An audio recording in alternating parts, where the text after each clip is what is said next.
it's really important to remember the broader story and the more complicated and not so easy to sum up narrative of a town of nearly 30,000 people, each of whom have their own stories to tell. Hi there, it's WAMC News Director Ian Pickus. And on this episode of the WAMC News Podcast, we mark the 10th anniversary of the Sandy Hook Elementary School shootings in Newtown, Connecticut. The shooting, of course, took the lives of 20 students and 6 educators. But it also led to some introspection and changes in a nation where mass shootings are the norm. WSHU's Davis Dunavin covered the shootings in 2012 and has just released an 11-part podcast called Still Newtown. We were just sitting there and I was shaking, and I can't tell you how long I was sitting and shaking there for, but we were all scared. And we all sat on the floor there, and then there were a couple of people hiding under desks and under stuff. Davis Dunavin, thank you for being with us. Thanks for having me, Ian. When you think about the anniversary of this event, what do you think about? Where were you, and how did you first get close to the story?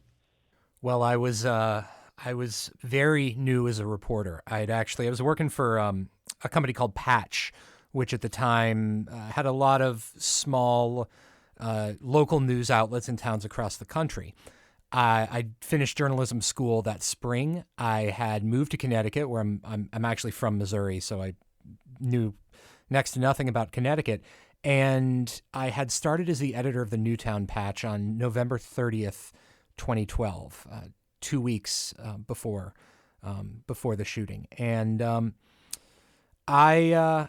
it was my first time really covering. It was one of my first news stories. It was an experience that is kind of a blur in some ways now. I covered the town of Newtown for the next year, a little more than a year. And, you start working as a local editor. You think about, or a local reporter, you think about your obligation, right, as a journalist. And my obligation was to the people of Newtown and to the community in Newtown. And I tried my best to think of that when national and global media outlets were reporting on the town. I tried to think about, how my audience was not a national or global audience. And so for the next year, I tried to really, as much as I could, think about what would the people in this town like to read? What kind of news do they need? How can I give that to them? As a new reporter, it wasn't always, it was the furthest thing from easy. But as I got to know people, I really fell in love with the town. I will still say Newtown is one of my favorite places I've ever been. It's a wonderful place, and I still spend a lot of time there. Did you have any trepidation about revisiting sources, people who were involved or affected in some way? And I ask that question because it's a very difficult thing to think about and to talk about for a lot of people. There's a lot of trauma associated with going back there. That's true. And, you have to remember, the name of the podcast is Still Newtown. And the meaning behind that is, Newtown is still here and it's been here for 10 years. So I wouldn't even say I was going back. I mean, in a sense, I did. I've spent more time in Newtown in the past year, certainly, than I had for several years. But I've been going back, and we've been building relationships with a lot of wonderful people who appear in the podcast. And I think one of the strengths of this project, and there was trepidation, but one of the things that reassured me was some of these folks I've gotten to know over the years, and I followed the work that they're doing, and so I wasn't, I certainly spoke to a lot of people I never met before, but some of the people I talked to, they weren't strangers. I'd interviewed them before, and I'd gotten to know them, and I think the mutual respect there made it a better podcast. How are people doing? I'm sorry for laughing at that. I'm laughing at that because there's a point in the podcast when I say one of the questions that everybody in Newtown gets asked is, how are you doing? And I try not to answer. I try not to ask that question myself that much. I try not to ask that question because it's an easy question to ask, and it's a really hard question to answer because no two people are doing the same way. I talked to one person, Jenny Hubbard, who is the mother of Catherine Violet Hubbard, who died on December 14th, died at Sandy Hook Elementary School. And Jenny started an animal sanctuary in Catherine's name, and Jenny's story is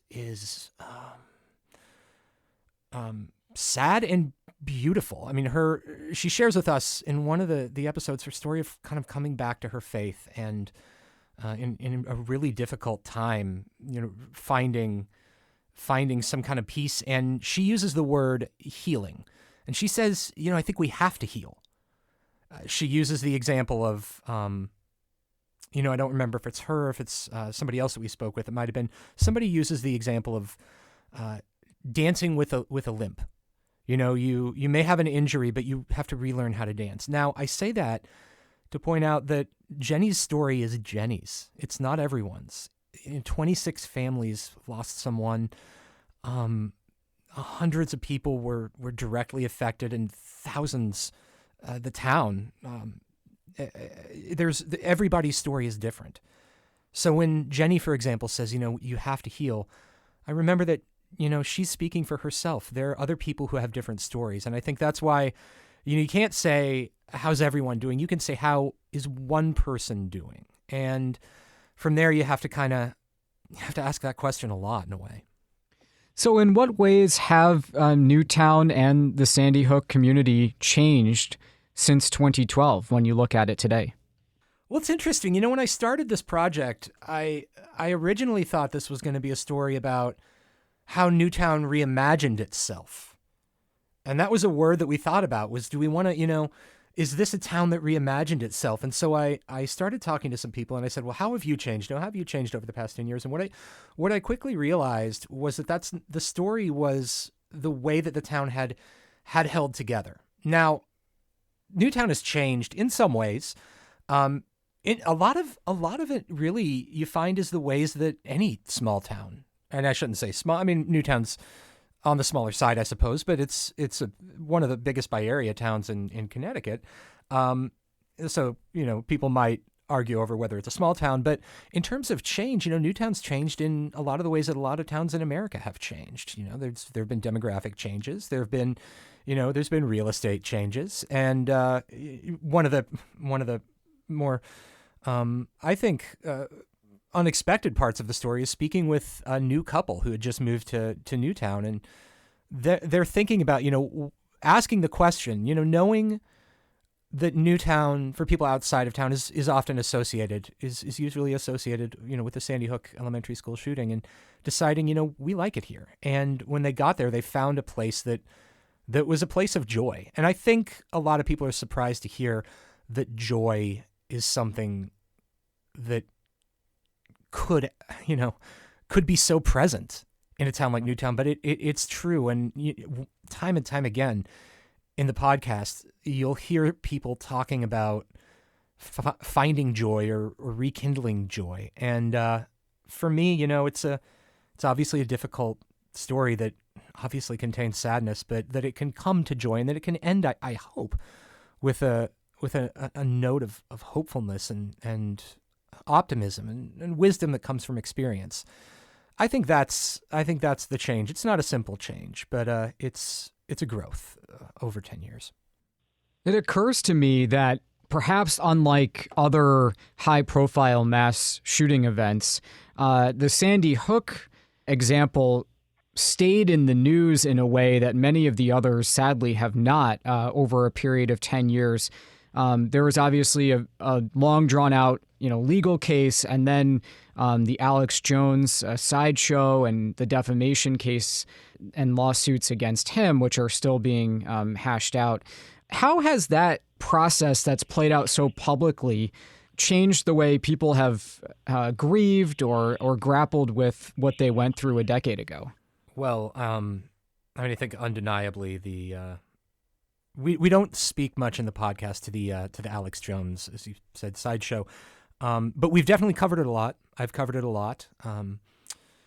I think it's undeniable that it has exacerbated some grieving. I think, it's worth remembering that while Newtown was in some ways, the coverage of Sandy Hook was in many ways, as you said, drawn out.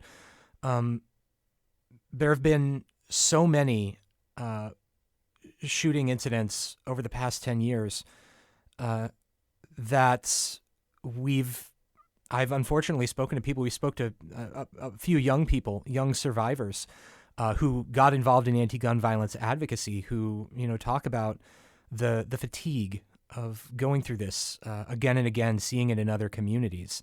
I think for young people especially, that is a really valuable perspective for us, us all to remember. The Sandy Hook, the students who were in Sandy Hook Elementary School are in high school or college now. We talked to two students who actually talked to them just a day or two after they got into college, and they've lived their lives with this. Obviously, we've seen students from other tragedies over the years. Parkland, I think, is one of the more notable ones. Some of the students from that go on to be very powerful voices. I think especially for the young people, it's important to remember that this is something that is going to touch every single aspect of their lives, and they're very brave and very strong for dealing with it in the way that they do, so vocally and so openly. Lastly, is there something that the wider world, you mentioned earlier having the local editor's view on this story from the very beginning, and obviously it was an international story. Is there something that's misunderstood about what happened or the effect of these shootings on the community there that you wish people better understood? Well, I think that was the impetus for the podcast, really. In a lot of ways, I think Newtown, and I'm sure this is true if you went to Uvalde or Sutherland Springs or other smaller communities that have experienced these things. It's important to remember that Newtown is a town that's been there for a long time, and it's going to be here for a long time. It has its own stories, and it's not, as several people told me, it's not defined by one day. Newtown doesn't want to be defined by one day. For example, Newtown is the place where the game of Scrabble was trademarked, or at least was developed.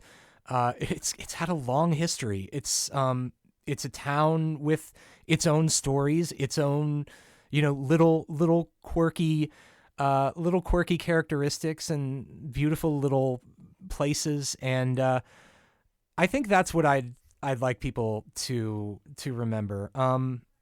It's and that's true of many places, obviously, and Newtown is a place that should not be reduced to one day. Nowhere deserves to be reduced to one day, but with so much good in Newtown, both before and after, and so much great work that's been done by the people most closely affected by this, it's really important to remember the broader story and the more complicated and not so easy to sum up narrative of a town of nearly 30,000 people, each of whom have their own stories to tell.